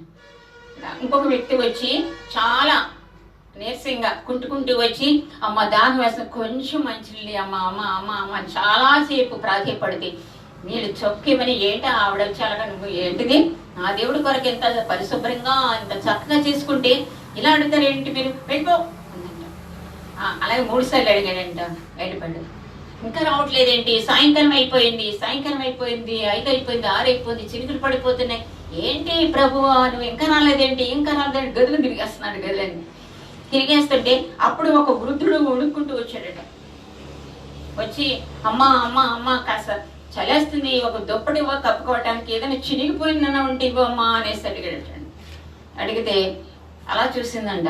చూసి మరి వాళ్ళు చూడటానికి ఇంపుగా ఉంటాయి కదా, అలా ఒకసారి చూసి ఏంటి నీకమైందాక వాళ్ళు వచ్చారా భోజనం పెట్టమని, నీళ్లు మంచిలు మన వాడు వచ్చాడా, నువ్వేమో ఇంత అసహ్యంగా ఉంటే మీకు నేను ఎలాగిస్తాను, నా దేవుడు వస్తున్నాడు ఆయనకి తప్ప మీకు ఎవ్వరికి పెట్టను, నా దగ్గర ఏమి లేవు, వెళ్ళు అన్నట్టు. ముసలాతనే పాపం ఒళ్ళికిపోయి అమ్మా నీకు దండం పెడతానమ్మా చిరిగిపోయిన పెట్టానా ఉంటే అసలు ఏది మన పో అతను పొమ్మనానా అని తలిపేసేసిందట. ఏంటి ప్రభు ఇంకా రావట్లేదు, ఎప్పుడు తెల్లవారుజామున రాత్రి అంతా చేశాను ఇప్పటికీ రాలేదని అలా చూస్తా ఉందట. అలా చూస్తా ఉంది 7-8 గంటలకి ఎవరు రావట్లేదు. ఏంటి ప్రభు రావట్లేదు అని విసుక్కుంటూ కూర్చుంటే అప్పుడు ప్రభు వారు మాట్లాడుతున్నారట, అమ్మా నేను వచ్చానమ్మా. మరి ఎప్పుడు వచ్చారు అన్నీ అక్కడే ఉన్నాయి, ఎప్పుడు వచ్చారని అడుగుతుందంట. అడుగుతుంటే వచ్చానమ్మా, నేను ఒకసారి వచ్చాను, చాలా ఆకలితో వచ్చాను, కొంచెమైనా పెట్టమని ప్రాధేయపడినాను, పొమ్మన్నావు. అన్నిసార్లు వచ్చారు మీరు, ఎప్పుడు వచ్చారంటే ఇంకొకసారి వచ్చానమ్మా, దాహమేసి వచ్చానమ్మా, మనుషులు ఇమ్మంటే చొక్కమని పొమ్మని గట్టిగా తిట్టావు. ఒక వృద్ధుడు వచ్చాడు, చాలా వణుకుంటూ వచ్చాడు, ఒక చిరిగిపోయిన గుడ్డి మనకి దండాలు పెట్టి ప్రాధేయపడ్డాడు, పొమ్మని డోర్ వేసావమ్మా. మరి అన్నిసార్లు వచ్చిన నేను ఇంకెలానమ్మా డోర్ వేసేసుకున్నాగా అన్నాడండి సార్. అప్పుడు కళ్ళు తెరిసిందంటే కూడా మనోనేత్రాలు తెరవబడ్డాయి. అయ్యో దేవా, నువ్వేనా అలాగొచ్చావు? అదేనమ్మా, నేను ఆకలి కొంటే ఆహారము పెట్టావు, నాకు దాహం వేస్తే తాగటానికి నీళ్ళు ఇచ్చావు, నాకు చలిగా ఉంటే నాకు బట్ట ఇచ్చావు. ఇలాంటి వారే కదా నాతో ఉండేవారు. నేను వాక్యం చెప్పాను కదా, వాక్యం మరి చెప్పాడు కదా దేవుడు బైబిల్లో, నువ్వు నాతో ఉంటావు, నాతో తిరుగుతూ ఉంటావు, నా మాట ప్రకారం నడుస్తావు. మరి ఇవ్వెందుకు నువ్వు నడవలేదు? నా మాట ఎందుకు గైకొనలేదు? నీ మార్గంలో నడుస్తున్నా, నీతోనే ఉంటున్నావు ప్రభు అని అంటున్నావు, కరెక్ట్ నాతో ఉంటున్నావు, నా మాట ఎక్కడ గైకొన్నావు?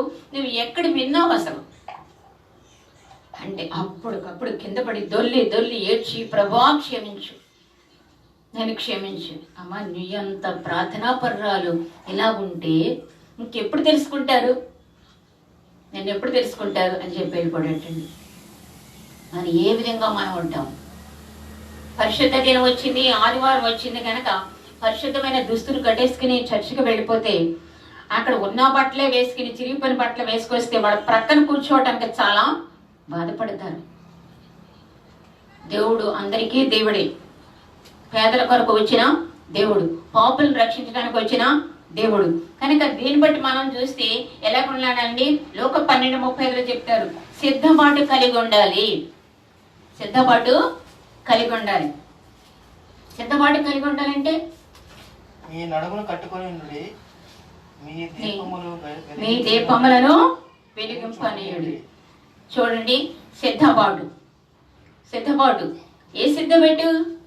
మనకి అక్కడ కూడా ఉదాహరణ చెప్పాడు, 10 మంది కన్యకల గురించి, మీ దివిటీలను వెలిగించుకున్నాడు.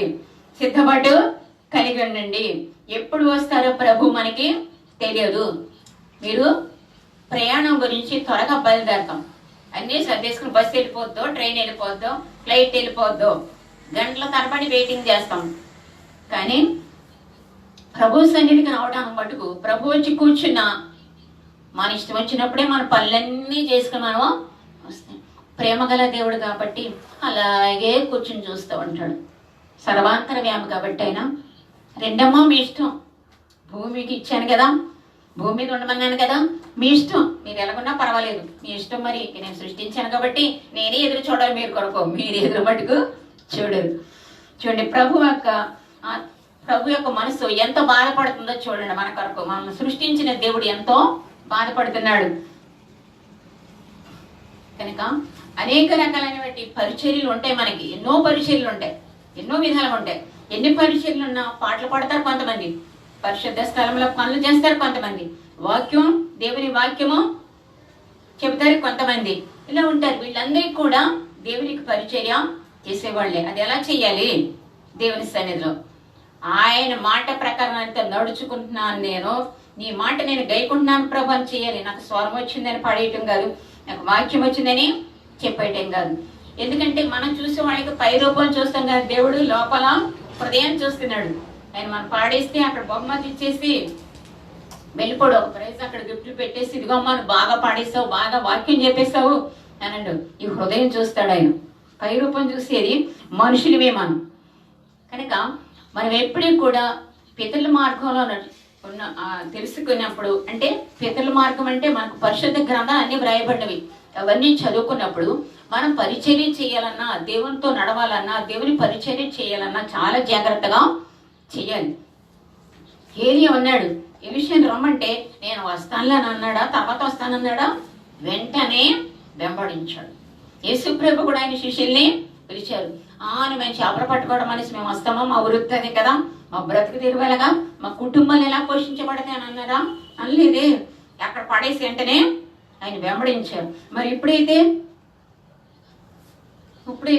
ఇవే అంత ఉద్యోగం చేస్తున్నావు కదా, కనీసం ఒక రోజైనా పరిచయం చేయండి. ఎక్కడండి, రెస్ట్ ఉండాలి కదా. 6 రోజులు ఉద్యోగం చేసి ఈ రోజు రెస్ట్ ఉండకపోతే నా పిల్లల్ని పార్కులు ఎవరి భూమి అన్నది, భూమి దాని సంపూర్ణత సమస్తము నావే అంటున్నాడు దేవుడు. కానీ అలా జవాబు చెబుతాం. ఎంత దేవుడు దీవిస్తే ఆ పరిచయం వచ్చేటప్పటికి నాకు ఖాళీ ఎక్కడదండి, నేను ఎక్కడ వస్తానండి. బైబిల్ చదువుతుంటారు ఎవరు ఎవరిని ఎలాగ వెంబడించారో, ఎవరు దేవుళ్ళు ఎలా నడిచారో అని చదువుతూనే అంటారు మళ్ళా. కానీ అవి ఈ చెవితోటి విని చెవితోటి వదిలేసినట్టుగా అలాగ కంటితో చదువుతారు. హృదయపూర్వకంగా చదివితే అన్ని హృదయంలో ఉంటాయి. అందుకే ప్రతి వచనం ధ్యానించమంటాడు దేవుడు. మనం ధ్యానించాల వచనం దగ్గర ఆగిపోతే మనతో మాట్లాడుతుంది వాక్యం. కానీ అంత టైం అక్కడ ట్రైన్ కంటే ఎక్కువ పరిగెడతా ఉంటాం వాక్యం చదవడానికి కూడా. ఇంకా దేవునితో మనం సంబంధం కలిగి ఉండాలి, ఆయనతో సంబంధం కలిగి ఉండాలి, ఆయనలో నిలవాలి అనుకున్నప్పుడు ఎలా చేయాలి, ఆ పితరులు అనే పరిశుద్ధ గ్రంథాలు ఎలా రాయబడినవి, ఎలా జీవించాము, మనకి ఏముంది చూడక్కర్లేదు. డబ్బు అక్కలే పరిచర్య చేయడానికి. డబ్బు ఉండే పరిచర్య చేశారా శిష్యులు? డబ్బు ఉండక్కలే, నువ్వు వట్టినే వెళ్ళని చెప్పాడు దేవుడు. నువ్వేం తీసుకెళ్ళద్దు, అసలు వట్టినే వెళ్ళు. చూడండి దేవుడు ఏం చెప్పాడు మనకి, డబ్బు అంటే నీ కోటి సంపాదించేప్పుడైతే సేవ చేయట్లేదు. దేవుని సేవ చేయడానికి డబ్బు అసలు లేదండి, హృదయం కావాలి. దేవునితో హృదయం అంటగట్టబడి ఉండాలి. అలా అంటగట్టబడి ఉన్నప్పుడే మనం డబ్బు వెనక చూడం, ఆయన వెనక చూస్తాం. సర్వ సృష్టికి అధికారి అనే దేవుడు, ఆయనకు డబ్బు కదువా. ఇలా దేవునితో మనం నడుచుకున్నట్లయితే దేవుని పరిచర్య బాగా చేయడానికి, ఏమున్నా ఏమి లేకపోయినా నాలో ఉన్నవాడు లోకంలో ఉన్నవాడు కంటే గొప్పవాడు, అన్ని నామాల కంటే పైనామం కలవాడు. చూడండి ఎంత చక్క పరిశుద్ధ గ్రంథంలో లిఖింపబడిందో. అంత గొప్ప దేవుడు. భూమి దాని సంపూర్ణత అన్నీ నావే అంటున్నాడు దేవుడు. ఎన్ని నావే అన్నప్పుడు ఇంత సంపాదన ఉందలే, సరిపోతుందిలే సేవకు బయలుదేరదాం అనుకోకల. మన దేవుని ఎప్పుడైతే దేవుని పిలుపు వచ్చిందో, మనకి ఏమి చేశాడో దేవుడు సాక్ష్యాలు చెప్పుకోవడానికైనా మనం బయటికి వెళ్ళాలి. దేవుణ్ణి ఘనపరచాలి. ఆయన ఘనపరిస్తే ఆయన మనల్ని ఘనపరుస్తాను. నేను ఘనపరచు, నేను ఘనపరుస్తాను అంటున్నాడు. ఎప్పుడు మనం ఎంతగా చేసినప్పుడు ఆయనలో ఎంతో గొప్ప ఆనందం మనకి ఉంటుంది. చాలా ఆనందం ఉంటుంది. దేవునితో ఆయన ఆజ్ఞలు పాటిస్తూ ఆయన మార్గంలో నడుస్తున్నప్పుడు ఈ సమాజం మనకు చూడడం, ఆయనకు చూస్తాం, ఆయనలో చాలా ఆనందం ఉంటుంది. అలాగే రెండో రాకడ కూడా సిద్ధపడిలో ఉండగలుగుతారు. ఎలాంటి వాళ్ళండి? ఆయన మార్గంలో నడుచుకున్నవాళ్ళు, ఆయన యొక్క మాటలు గైకునేవాళ్ళు. ఈ విషయాలు మనం దేవునితో నడుచుకోవాలి ఇలా అనుకున్నప్పుడు దేవుడు కొన్ని విషయాలు చెప్తున్నాడండి.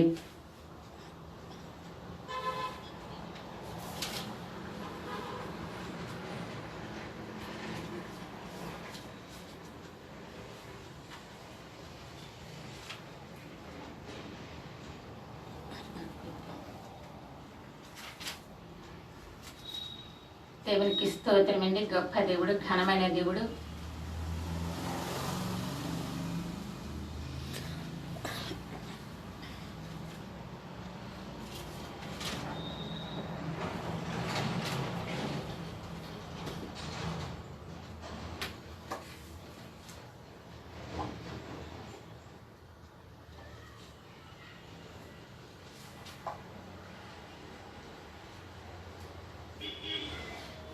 ఎంత గొప్ప దేవుడిని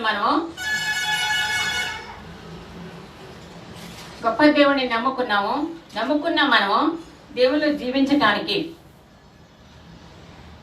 దేవుడు ఎలాంటి వాడు, దేవుడు ఎలా ఉంటాడు, ఇలాగ అనేకమైన పరిస్థితులు చాలా మందికి వస్తాయండి. దేవుడు ఎలాంటి వాడు అంటే మనం ఏం చెప్పగలుగుతాము? దేవుడు ఎప్పుడు పుట్టాడు అంటే మనం ఏం చెప్తాము? సృష్టి ఆరంభంలో ఆయన పుట్టాడు. బైబిల్లో ఉన్నాయి కీర్తనలో. ఆయన ఆరంభంలోనే ఆయన ఉన్నాడు. ఎలాంటి వాడు, ఎలా ఉంటాడు ఆయన? ప్రేమ కనికరం గలవాడు, దయాదాక్షిణ్యము కలవాడు, దీర్ఘశాంతుడు, ప్రేమమయుడు, కరుణామయుడు అని మనం చెప్పగలుగుతాం. ఎలా చెప్పగలుగుతాం? మనం అనుభవిస్తుంటేనే చెప్పగలుగుతాం. ఆయన యొక్క స్వభావం ఎలాంటిది అంటే మన అనుభవం మీదే చెప్పగలుగుతాం. నేను కష్టాల్లో సమస్యలో నేనున్నాను, ఇన్ని బాధలు పడుతున్నాను. నాకు పాట కూడా ఉంటుంది, నా బంధువులు సమస్తం ఎవరు విడిచిపెట్టినా దేవాన్ని విడిచిపెట్టలేదు, నన్ను విడిపోయిన దేవుడు. అందుకే దేవుడు కూడా చక్కటి వాగ్దానం ఇస్తాడు. నీ తండ్రి విడిచిన, నీ 9 మాసాలు మోసిన కన్న తల్లి మర్చిన, ఎవరు విడిచినా ఎవరు మర్చిన నేను నిన్ను విడివని ఎడబాను, చూడుము నా చేతిలో నిన్ను నేను చిక్కుకొని ఉన్నాను. ఎంత గొప్ప దేవుడండి. ఈ లోకంలో తల్లిదండ్రులు ఎలాంటి వారు దేవుడికి తెలుసు. కానీ మనం ఏం కోల్పోయినా, ప్రేమ కోల్పోయినా, సమాధానం కోల్పోయినా, శాంతిని కోల్పోయినా, ఏది కోల్పోయినా నీకు నేను ఇస్తానంటున్నాడు దేవుడు. దేవుడు గొప్పవాడండి. ఇస్తానని ఎంత మన దేవుడు నడుచుకుంటూ ఉన్నప్పుడు ఆయన సాక్షులుగా మనం ఉండాలి అనుకున్నప్పుడు ఆయన సాక్షుల వరకు మనం వెళ్ళాం. ప్రభు వారు చెప్పారు, నా శిష్యులు, దేవుని శిష్యులు ఆయన పిలిస్తే పరిగెత్తుకుని వచ్చారు. వాళ్ళకి ఏం దొరికింది? వాళ్ళకి ఏం దొరికిందని చెప్పుకోవాలి. అందుకే ఆయన ముందుగానే ప్రవచనాల ద్వారా చెప్పారు. ఏమి చెప్పారండి? యెషయా 9:6 ఉంటుంది, ఆశ్చర్యకరుడు, ఆలోచనకర్త, బలవంతుడైన దేవుడు, నిత్యుడగు తండ్రి, సమాధానకర్తగో అధిపతి. మాకేం దొరుకుతుందో నేను ఎదురు చూడొచ్చు కనుక ముందుగానే ప్రవచనాలు వచ్చినాయి అక్కడికి. ఆశ్చర్యకరుడు, ఆలోచనకర్త, బలవంతుడైన దేవుడు, నిత్యుడగు తండ్రి, సమాధానకర్తగా అధిపతి. చూడండి, ఆయన ముందే చెప్పాడు ఎవరు వస్తారో, వచ్చే శిశువు ఎలాగుంటాడో. అది కోల్పోయాం, ఇది కోల్పోయాం అనుకోక్కర్లేదు, మీరు ఏం పొందుకుంటారు అని దేవుడు చెప్పాడండి. దేవునికి స్తోత్రం అండి. అలాగే లోకాసు వార్తలో 2:13-14 వరకు ఉంటుంది. సర్వోన్నతమైన స్థలంలో దేవునికి మహిమయు, ఆయనకి ఇష్టమైన మనుషులకు భూమి మీద సమాధానం కలుగునుగాక అని దేవునికి స్తోత్రం చేయుచుండేది. ఎవరు స్తోత్రం చేస్తున్నారండి? దేవుని యొక్క దూతలు. చూడండి ఎంత చక్కగా పాట పడుతున్నారు. ఆ ప్రవచనాలు రాసినవి నెరవేర్పొచ్చినాయి కాబట్టి ఎలాంటి వారు వచ్చారు అన్నది ఇక్కడ. ఎలా ఉంటాము, మేము ఏమైపోతామో, ఇలా దేవునితో నడిస్తే మా జీవితాలు ఏంటి అనుకోక్కర్లేకుండా ఆయన ముందుగానే ఎలాంటి ఒక శిశువు ఈ లోకానికి వస్తున్నాడో కూడా చెప్పాడండి. ఇప్పుడు ఆదాము హవ్వ ద్వారా ఏం కోల్పోయారు? సమాధానం కోల్పోయారు. సమాధానం కోల్పోయారండి. అలాగే ఎందుకు కోల్పోయారు? ఆజ్ఞ, అనాజ్ఞ, అతిక్రమం. అనాజ్ఞ, ఆ చెట్టు ముట్టుకోవద్దు, పండు తినద్దు అని చెప్పాడు. వాడు అతిక్రమించారు, పాపలోకి వెళ్ళిపోయారు కనుక సమాధానం కోల్పోయారు. ముందు దేవుడు ఏం చెప్పాడు? నాతో నడవాలి, నా మాటలు గైకొనాలి, నన్ను ప్రేమించేవారు నా ఆజ్ఞలు కనుక్కుంటారు, నా ఆజ్ఞలు గైకొన్నవారు నన్ను ప్రేమిస్తారన్నారు. మరి ఇక్కడ ఏమైంది? ఆజ్ఞ పాటించలేకపోయారు కనుక పాపంలోకి వెళ్ళిపోయారు. అందుకని ఎప్పుడైతే పాపలోకి వెళ్ళిపోయారో ప్రభువే ఏం చేశాడు? ఆయన ప్రవచనాలు నెరవేర్చుకుంటూ ఏం పంపించాడండి? సమాధానం రిలీజ్ చేశాడు. ఎప్పుడైతే ప్రభు పుట్టాడో సమాధానం అది ఇచ్చినటువంటి అక్కడ ఎప్పుడైతే యెషయాలో చెప్పారో 9:6 ఏమైతే ప్రవచనం వచ్చిందో, దేవుడు ఏదైతే మాట్లాడాడో అది యేసు ప్రభు ద్వారా ఏమొచ్చిందండి? ప్రజలకి సమాధానం వచ్చింది. సమాధానం వచ్చిందంటే రోమ 15:33 ఉంటుంది, సమాధానకర్త దేవుడు మనకు తోడైయుండును. చూడండి, ప్రభువారు వెంటనే మనకు బైబిల్ నూతన నిబంధన చదివినప్పుడు సమాధానం ఎక్కడెక్కడ వస్తుందో చక్కగా ప్రభు మనకి చెబుతున్నాడు. సమాధానకర్త. అలాగే రోమ 16:20 అంటాడు, సమాధానకర్త దేవుడు సాతాను తలను శీఘ్రముగా చెరగదు. చూడండి, మరి దేవుడు ఎందుకు పంపించాడు మనకి? ఆశ్చర్యకరుడు, ఆలోచనకర్త అన్ని చెబుతూ సమాధానకర్తగా అధిపతి అని చెబుతూ ఈ లోకానికి ఏం కోల్పోయారు? సమాధానం కోల్పోయారు. దేవుడు నాతో నడవండి, నా మాటలు ఆలకించండి, నా మాటలు గైకొనండి అంటే ఆదమ హవ్వ ద్వారా సమాధానం కోల్పోయారు. ఇప్పుడు ఎలాగొస్తుందో దేవుడు మనకి చెబుతున్నాడు. అలాగే ఫిలిప్పీ 4:9 ఉంటుంది, మరి నా వలన ఏమి నేర్చుకొని అంగీకరించితురో, నాయందున్నట్టుగా ఏమి వింటిరో, ఏమి చూచితురో అట్టి వాటిని చేయండి, అప్పుడు సమాధానకర్తగా దేవుడు మీకు తోడైండును. ఏమి విన్నామో ప్రభు ద్వారా, ఏమి చూసామో, ఏమి అనుభవించాం, అప్పుడే మనకి సమాధానకర్తగా దేవుడు మనకి తోడై ఉంటాడు అంటున్నాడు. దేవునికి స్తోత్రం అండి. యాకోబులో చెబుతారు మనకి, నా శాంతిని మీకు ఇస్తున్నాను. దేవుడు ఎలాగొచ్చాడు? శాంతి దాతగా ఈ లోకానికి వచ్చాడు. శాంతి సమాధానం పోగొట్టుకున్న ఈ లోకానికి ఆ శాంతి సమాధానం మనకి ఇవ్వటానికి దేవుడు మనకి ఈ లోకానికి వచ్చాడండి. దేవునికి స్తోత్రం అండి. మన సమాధానం పొందుకోవాలంటే దేవునికి ఇష్టలై ఉండాలి, దేవునితో సంబంధం కలిగి ఉండాలి. అప్పుడు ఆయన సమాధానం మన హృదయంలోనికి వస్తుంది. అలాగే ఫిలిప్పు 4:6-7 వరకు ఉంటుంది. దేవునితో ప్రార్థన విజ్ఞాపనల ద్వారా కృతజ్ఞతాపూర్వకంగా నా విన్నపంలో దేవునికి తెలియజేయడి, అప్పుడు సమస్త జ్ఞానం ఇచ్చిన దేవుని సమాధానము యేసుక్రీస్తు వల్ల మీ హృదయములకు మీ తలంపులకు కావలి ఉండని అంటున్నాడు.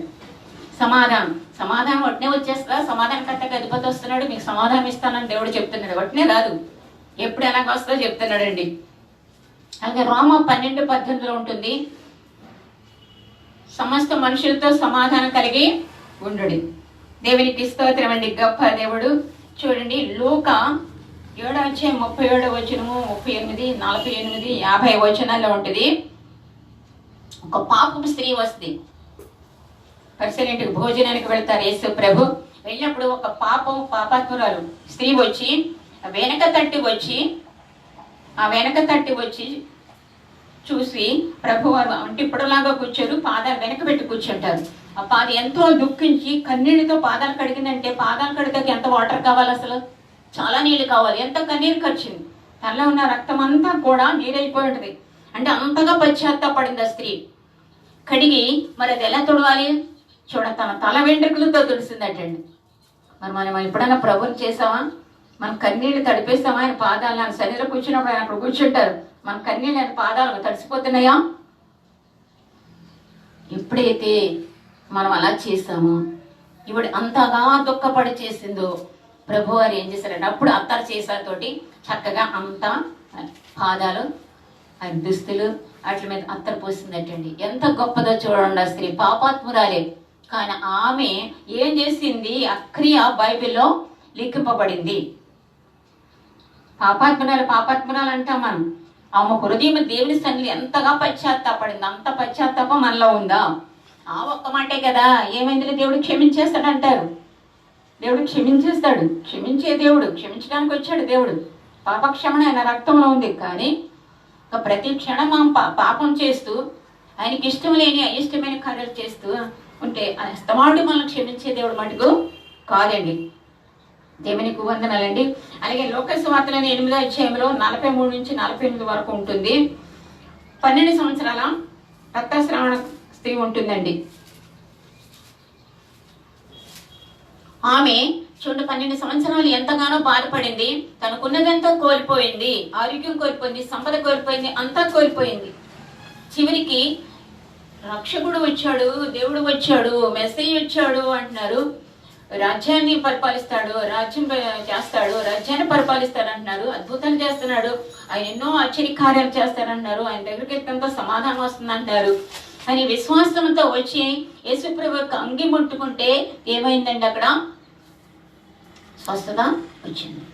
ఎప్పుడైతే స్వస్థత వచ్చిందో చెబుతుంది, తర్వాత నా మహిమ వెళ్ళింది అని ప్రభు అని అనగానే ఆ వచ్చి చెప్పినప్పుడు సమాధానం కలదానివే వెళ్ళు అన్నాడు. అలాగే అక్కడ పాపాత్మురాలు అనే స్త్రీని కూడా నువ్వు సమాధానం కలదానివై వెళ్ళము అంటే, నీకెంతో అశాంతితో బాధపడుతున్నావు, దుఃఖంతో అన్నీ పోయినాయి, చక్కగా హ్యాపీగా ఉండి సమాధానం ఉన్నప్పుడు చాలా సంతోషంగా ఉంటాం మనం. అంత చక్కగా దేవుడు మాట్లాడాడండి. 1 కొరింథీ 14:33 ఉంటుంది, సమాధానకర్తగా దేవుడు సమాధానకర్త కానీ అల్లరికర్త కాడు. అల్లరికర్తని పరిశుద్ధాత్ముడు గురించి మనం అంటాం. త్రియేక దేవుడు సమాధానకర్తగా వచ్చాడు ఆయన, కానీ అల్లరికర్తగా మటుకు రాలేదు. దేవునికి స్తోత్రం అండి. అలాగే హెబ్రీ 13:20 ఉంటుంది, దేవుడు మృతుల నుండి లేపినటువంటి దేవుడు ఎవరండి? సమాధానకర్త దేవుడైన మనకి సమాధానం ఇవ్వడానికి వచ్చాడు. అలాగే దశలేనుకుడు 1:5-23 ఉంటుంది, సమాధానకర్తగా దేవుడు మిమ్మల్ని సంపూర్ణంగా పరచును గాక అన్నాడు. ఎక్కడ చూసినా సమాధానకర్తగా దేవుడు, సమాధానకర్తగా దేవుడు, సమాధానకర్తగా దేవుడు. చూడు ఎంత చక్కగా రాశాడండి దేవుడు, సమాధానకర్తగా దేవుడు. ఎక్కడ సమాధానం పొందుకుంటాము? మనకు నూతన నిబంధనలో చూస్తే, అంటే గ్రంథం చూస్తే, యేసు ప్రభు వారు పుట్టిన చూస్తే సమాధానం ఎక్కడెక్కడ ఎవరెవరు పొందుకున్నారు అన్నది మనకి తెలుస్తుంది. ఎందుకంటే దేవుడు ఎప్పుడో చెప్పాడు, ఆదాము హవ్వ ద్వారా పోగొట్టుకున్నటువంటి సమాధానం, శాంతి సమాధానం కోల్పోయినటువంటి మనకి అనేకమైన ప్రవచనాలు చెప్పి ఆయనతో నడిస్తే ఎలా ఉంటారో పితల గురించి చెప్పాడు. కానీ నడవక ఎందులో దిగిపోయి వాళ్ళు సమాధానం కోల్పోయారు. అనేక మంది జనం ఉన్నారు, కానీ ఎందుకు అబ్రహాం సంతానం బయటకు వచ్చింది, హానోకు సంతానం బయటకు వచ్చింది, మరి మిగతా వాళ్ళు ఏమైపోయారు? మనకు సమాధానం ఉందా? సమాధానం లేదని మనం చెప్పుకోవాలి. దేవునికి స్తోత్రం అండి. అలాగే దేవుడు ఎంత గొప్పవాడు. 1 దశలోకులు 5:13 ఉంటుంది, ఒకరితో ఒకరు సమాధానంగా ఉండుడి. వారి ఫస్ట్లో ఉంటుంది, వారి పనులు బట్టి వారిని ప్రేమించి ప్రేమతో మిక్కిలి ఘనంగా వాళ్ళని చూడాలటండి. మనం అలా చూసినప్పుడు ఒకరితో ఒకరు సమాధానంగా ఉంటారటండి. ఏ పని చేసినా ఎలాగున్నా, ఇప్పుడు పెద్ద ఉద్యోగం ఉంది, ఒక కంపెనీలో చేస్తారు, ఒక కంపెనీలో నేను రిటైర్డ్ అయిపోయినాక వెళ్తానులే, అప్పుడు సేవ చేస్తానులే అంటాం కాదు. అక్కడ నీ యవ్వనమంతా కూడా నీ వయసు అంతా అక్కడ చేసేసుకుని వచ్చేసి దేవుని పరిచయం చేస్తే నా మాట కనుకుంటున్నావా? అప్పటికే నీలో ఆ శాంతి ఉంటుంది, కానీ సమాధానం అనేది ఉండదు. కుటుంబంలో సమస్తం పోగొట్టుకోవాల్సి వస్తుంది. అప్పుడు వచ్చి దేవుని సమాధానం ఎలా పొందుతారు? కనుక యవ్వనస్తులుగా ఉండగానే దేవునికి పరిచర్యలుగా బయటికి రావాలి. అప్పుడే సమాధానం వాళ్ళు పొందుకోగలుగుతారు. రిటైర్డ్ అయిపోయినాక సేవ చేస్తున్నామంటే ఎన్నో ఎన్నో అనుభవించి సమాధానం కోల్పోయి ఉంటాం. ఇంకా అప్పుడు ఆ వయసులో సమాధానం పొందుకోవడం కాదు. ఎప్పుడైతే వయసులో ఉన్నారో వాళ్ళ సమాధానం పొందుకుని ఉన్నారో అదే సమాధానం ప్రకటించడానికి ధైర్యము దేవుని వస్తుంది. ఎలాంటి చోటైనా నిలబడి ప్రభు సమాధానకర్తగా దేవుడు, కోల్పోయింది మళ్ళీ దేవుడు ఇచ్చాడు. వారు పోగొట్టేశారు, ఆదామవ్వ పోగొట్టారు, కానీ అందులో కొంతమంది పొందుకున్నారు. కొన్ని కుటుంబాలు పొందుకుని సమాధానంతో ఉన్నారు. కనుక వాళ్ళ చరిత్రలో ఉన్నారు, వాళ్ళ పేర్లు, వాళ్ళ కుటుంబాలు ఉన్నాయి. కానీ మిగతా వాళ్ళే అందరికీ ఉన్న ఇంతగా దేవుడు నా స్నేహితుడు అని చెప్పలేదు. అది ఇంత గొప్ప దేవుడిని మనం ఎప్పుడైతే దేవుళ్ళు మనం ఉంటామో, దేవుని మాటలు గైకొనుకుంటామో, ఆయన ప్రకారంగా ఆయనతో నడుస్తామో, అధికారం చేస్తానన్నాడు. అధికారం దేశ అధికారం కాదు.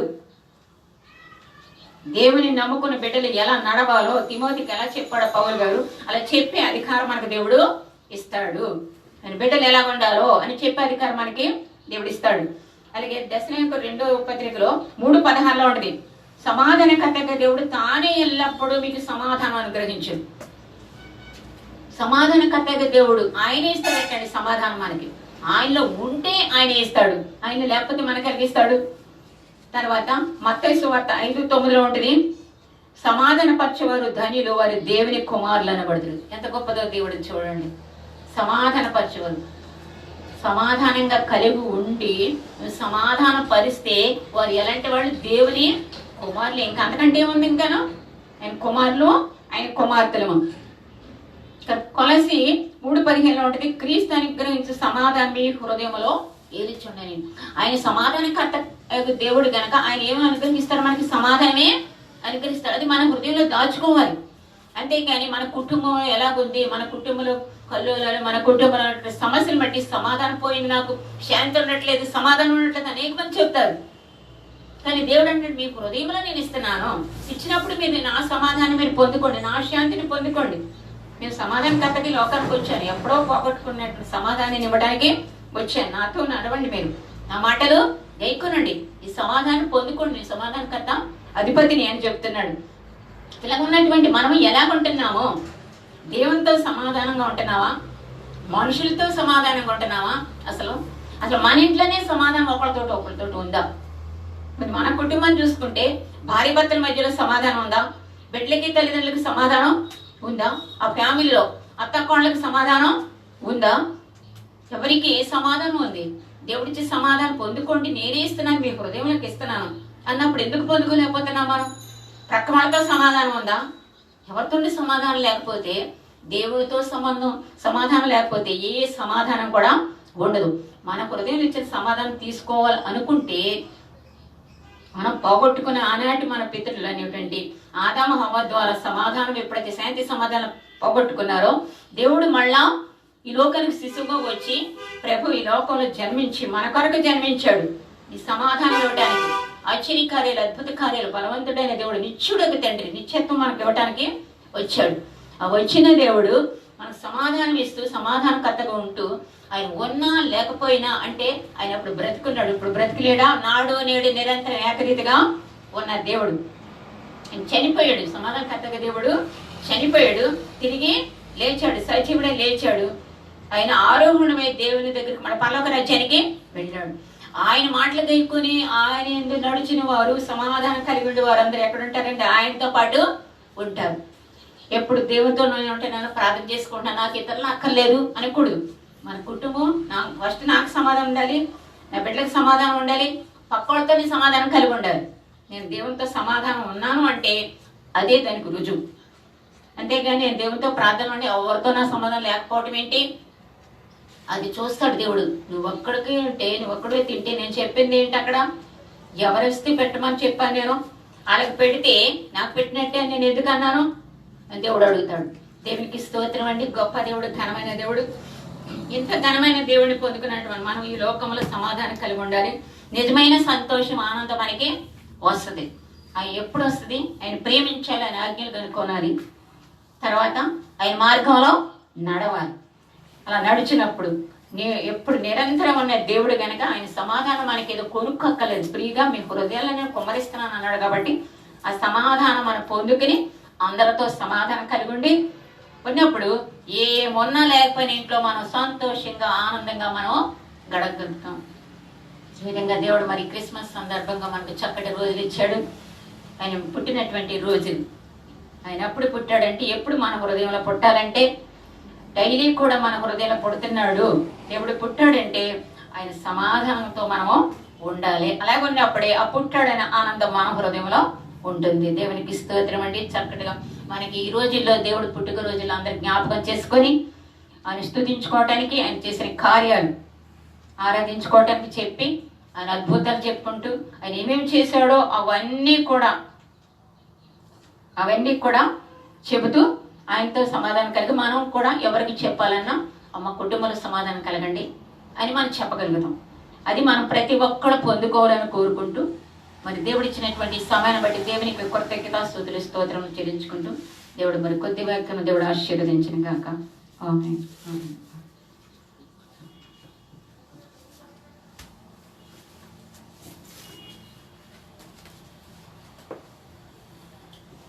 పరిశుద్ధులు పరిశుద్ధులు పరిశుద్ధులైన ప్రేమ గల తండ్రి, కృపా సత్య సంపన్నుడా, మీ పరిశుద్ధ నామానికి లెక్కించలేని వందనాలు, కృతజ్ఞత స్తుతులు స్తోత్రములు తండ్రి. నీకు స్తుతులు స్తుతులు స్తుతులు స్తుతులకు పాత్ర ఏగుడు అర్హుడు అని నా ప్రియ ప్రభ ప్రార్థనయుడు ఆరాధనయుడు కీర్తనయుడు నా దేవానికి స్తుతులు స్తోత్రాలు ప్రభ. ఆకాశ మహాకాశాలు పట్ట చాలన దేవుడు తండ్రి, ఆకాశమే సింహాసన భూమిని పాదపేట ప్రభ. స్తోత్రములు స్తోత్రము.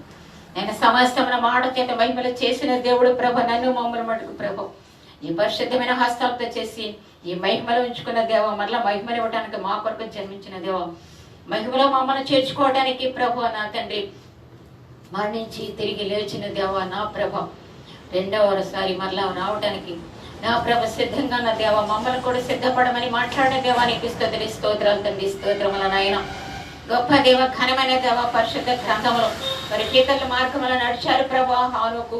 హానోకు పుట్టిన సమస్త కుటుంబాలు ప్రభా, అలాగే నా తండ్రి అబ్రహాం ద్వారా పుట్టిన కుటుంబాలు ప్రభా, అనేక మంది నీతో నడుస్తూ తండ్రి సమాధానం పొందుకున్నారు ప్రభా. పరిశుద్ధ గ్రంథంలో లిఖింపబడ్డారు నీతిమంతులుగా, యథార్థవంతులుగా.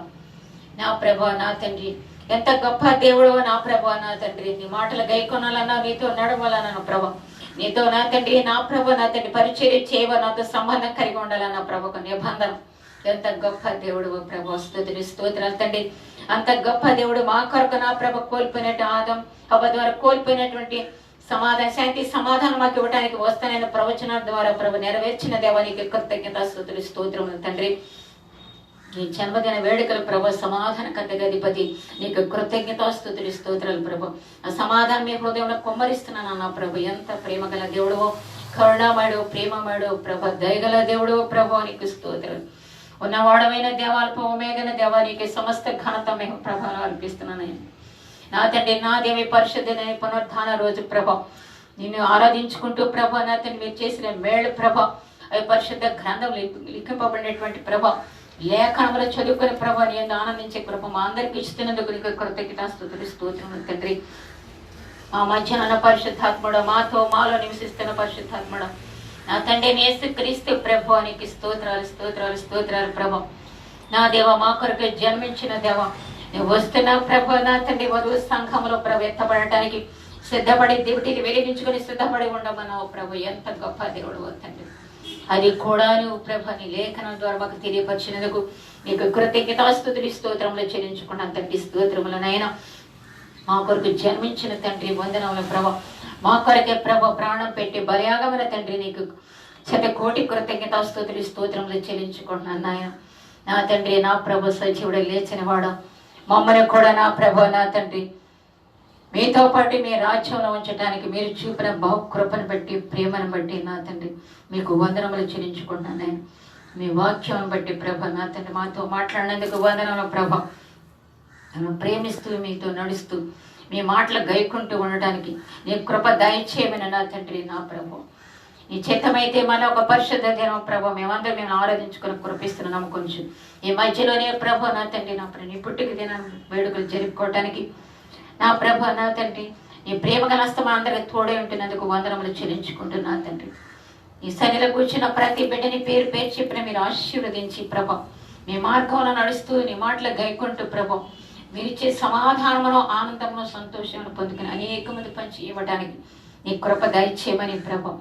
దీనరాలుగా నా ప్రభ నా తండ్రి సమయకాలంలో చేస్తున్నటువంటి ప్రార్థన ఈ పాదసన్నిధిని చేర్చుకున్నందుకు కృతజ్ఞతాస్తుతులు స్తోత్రంలో చెల్లించుకుంటూ నా ప్రభ మీ ప్రియ కుమారుడైనటువంటి ప్రభ నా తండ్రి పాస్టర్ రవికుమార్ గారిని బట్టి వారి కుటుంబం బట్టి నా ప్రియ ప్రభ ఎంతగానో మీ యందు ప్రభ నా తండ్రి శాంతి సమాధానంతో నా ప్రభ నా తండ్రి ఎంత ఆనందిస్తున్న తండ్రి పరిచర్యలో కొనసాగుతుండగా మీ దయగలస్త తోడుగా ఉంచి ప్రభ నీ కృపలో చేపట్టి నడిపిస్తున్నాను కొంచెం నా తండ్రి నా ప్రభ ఈ మధ్యాహ్న కాలంలో చేసినటువంటి ప్రార్థన మీ భాషను చేర్చుకున్నందుకు 100 కోటి వందనం చెల్లించుకుంటూ ఏ పరిశుద్ధ నామలో మిక్కలేనంత అడిగి పొందుకుంటున్నాను నా పరమ తండ్రి.